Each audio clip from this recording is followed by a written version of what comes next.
Hey guys, welcome back to my channel. So today I want to go over some things with you about starting your photography business. Some things I wish I knew when I was starting my photography business, and some things that I would do differently if I was starting over again today.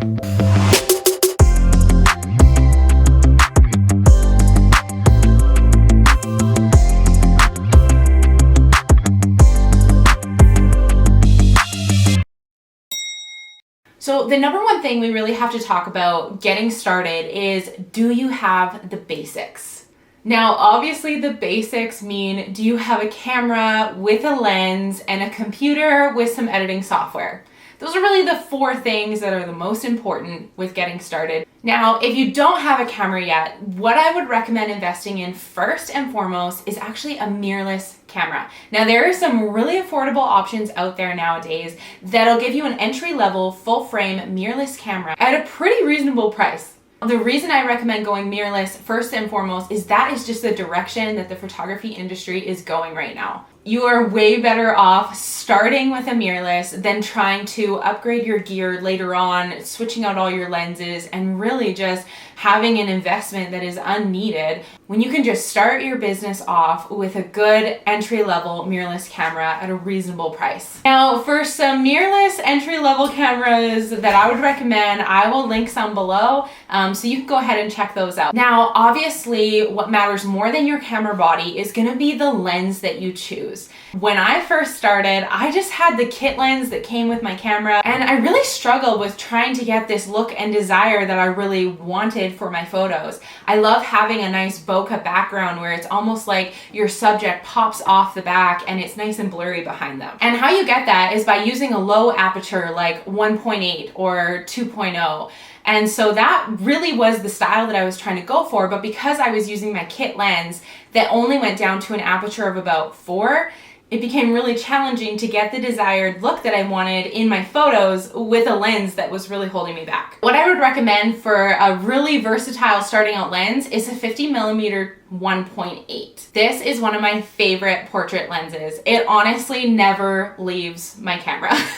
It was where I started. It finally gave me that bokeh look I was looking for, and it is just a really good entry-level lens that gives you some great portraits. Now, the other thing in the basics category is obviously a computer. Now, I don't have anything fancy, and if anything, my computer is way due for an upgrade. The most important thing is that you have a computer that is able to handle Adobe Lightroom, because Lightroom is where you are literally going to spend all of your time editing, and that is where the magic is really going to happen behind the scenes. So that is it for the basics of getting started. And now I want to move on to step 2, which is educate yourself. There is so much free education out there when it comes to learning photography and learning your craft. This is the area that inspired me to start this YouTube channel. This is the area that I spent probably most of my time when I first started diving into. I would carve out at least 3 hours every single day to sit on YouTube or to read blogs or to learn different things about my camera and my craft and how I can get better in my business. So my recommendation for you in terms of education is to absorb as much free content as you possibly can right now.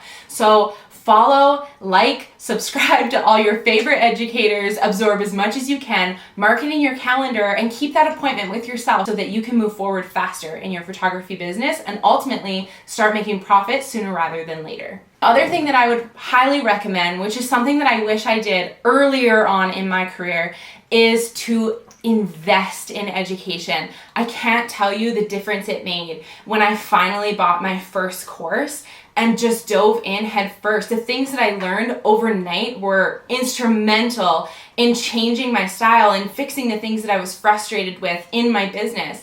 There was so much free education on YouTube and on blogs and things like that that I thought I didn't really need to invest in a full course because I thought I knew it all already, or I could find it somewhere for free. But the truth is that when you are going to multiple different areas and multiple different people to find this education, say for example, you're struggling with marketing in your business and how to best get your photos out there to gain more clients, then the best thing that you can do is invest in an actual marketing course for photographers, because that is where all of that information that you could potentially find and probably some hidden secrets hidden behind paid content that you might just be missing that small little piece. And so when I finally did invest in education, those little things that I was struggling with were all of a sudden, I was blown away when I finally got the answers to those questions. So don't discount those courses. This is your career. This is something that you want to put money into in order to be the best that you can in your field.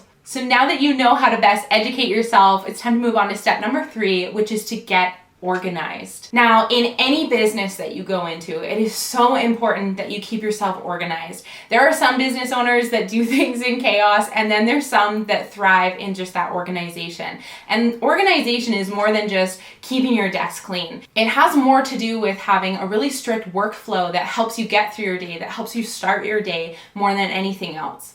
For me, I always worked an office job. I always worked for someone that I just kind of had my day laid out for me. I knew exactly what to do, when to do it. And then I clocked out at 5 p.m. and went home. And that was great. But when I started photography, I found it so hard to sit down at my computer at 9 a.m. And I would just end up going down all of these bunny trails, and I would have no structure and no way of keeping my day organized and structured so that I felt at the end of the day like I'd actually accomplished the things on my to-do list. So by getting organized, the number one thing you want to do is create a workflow. I will create an entire other video that deep dives into how to create a workflow that works for your business.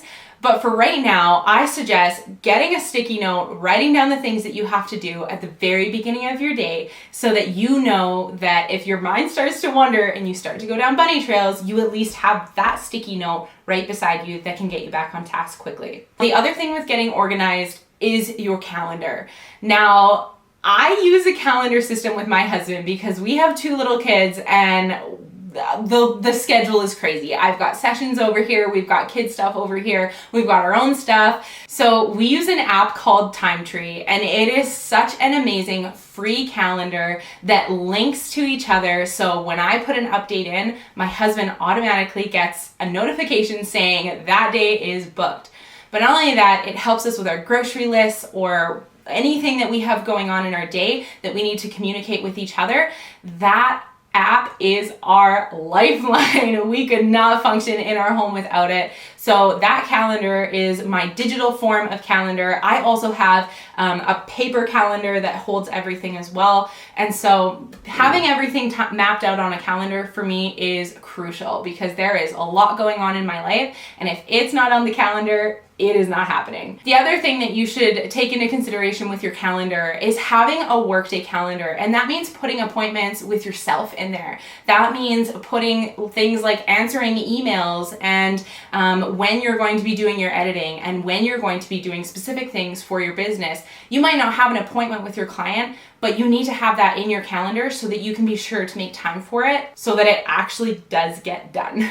Now, the fourth thing we need to talk about with getting started in your photography business is going to be getting legit. Nothing screams new photographer more than what your emails look like, what your galleries look like, and what your website looks like, and all that stuff. What you look like and how you present yourself to your clients matters.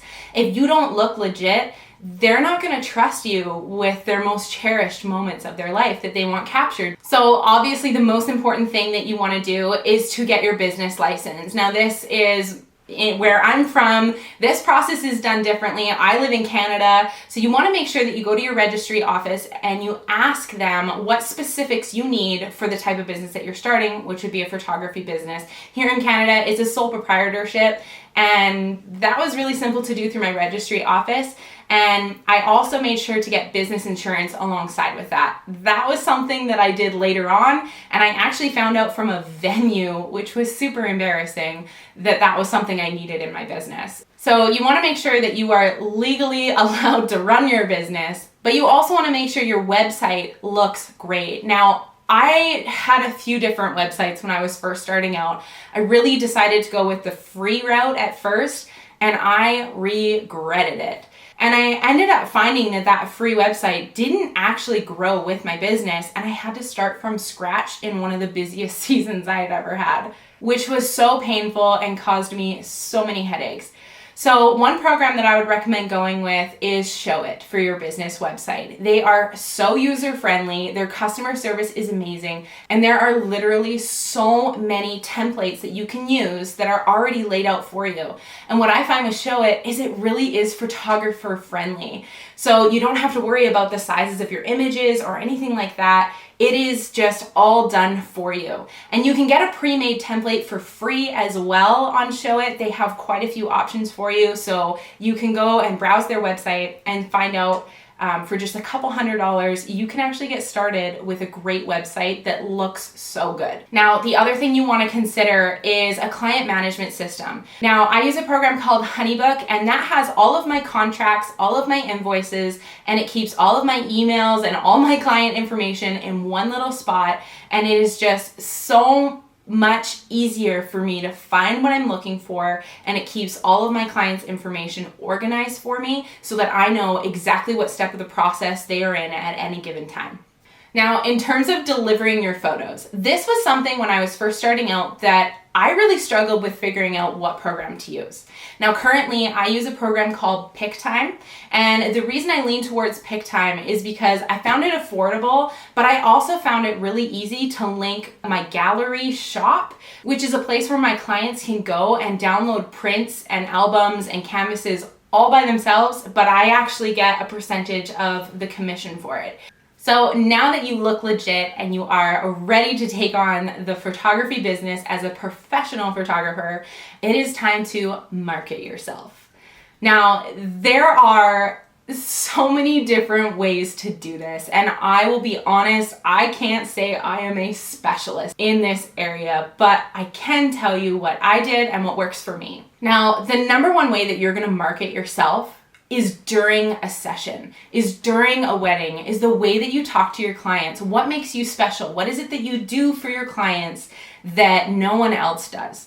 Now, this is an area that I just naturally was good at. I would say I'm pretty good with people. I can talk to anybody. And so I really just found one thing that I had in common with my clients while I was at a session with them, and we just kind of built off that. And if you can make a friendship with your client, or you can make them feel really, really good during their session, chances are they're going to talk about you to their friends. They're going to talk about that experience that you were able to give them that no one else can. Because if you start selling the experience that you can offer instead of the pretty photos that 50 other people are also offering in your area, then you have a leg up in this industry that not everyone has figured out yet.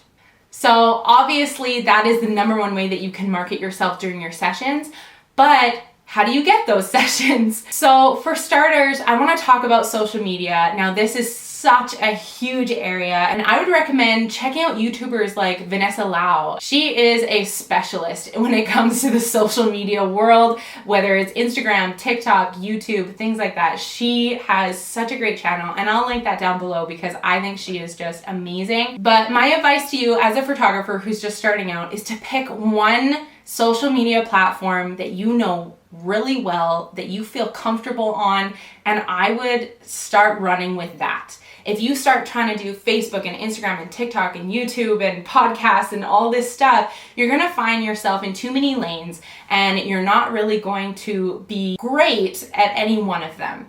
So my advice right now would be to get your foot into the Instagram and TikTok world. This is where most people's eyes are. This is where most brides are looking for wedding tips and things like that. And I would really dive into those head first. Now, when it comes to Instagram, you can always take your reels and recycle those into TikTok. And that's sort of how I have found the easiest way to do both at the same time. Now, the other thing when it comes to marketing that I will mention is start growing your email list now. If you have a client that comes to you, if you have friends, things like that, get their email address. Even if you're not ready to start email marketing, which is maybe sending out a newsletter each week, maybe it's sending out promos to that specific VIP list or anything like that.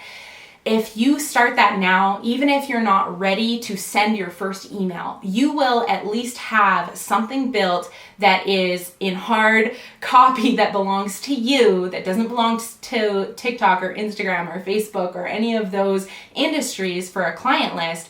That list belongs to you, which means that you will always have a place that you can market to. You will always have an audience that you have built for yourself that wants to listen to you. Now, again, when it comes to email marketing, that is a beast, and that is a whole other video that we will get to, I promise. So my next point is number 6, and that is to charge profitably.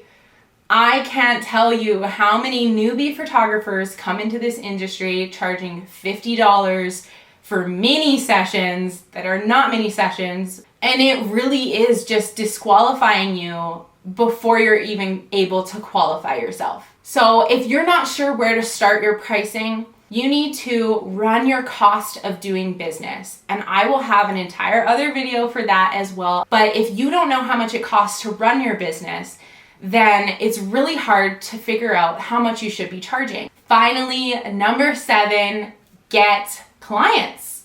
Now, how do you do that? That was one of my biggest questions. I searched that everywhere when I was first starting. How do I get clients? How can I get more clients to come to my photography business? And the answer is simple. You just need to put yourself out there. You need to be shooting friends and family, and maybe you're offering free shoots to whoever to get some clients. You need to build your portfolio. You need to be constantly posting, because even if those shoots that you're doing are free and you share them on social media, people don't know. They just see, oh man, she's posting a lot of sessions. Like, she must be so busy. And so you want to make sure that you are busy. So the best thing that you can do is to just put yourself out there, start putting together shoots, build your portfolio, and start sharing it with the world. This is going to be the best and fastest way to gain clients. Share it on social media, share it on your personal page, share it on buy and sell groups on Facebook.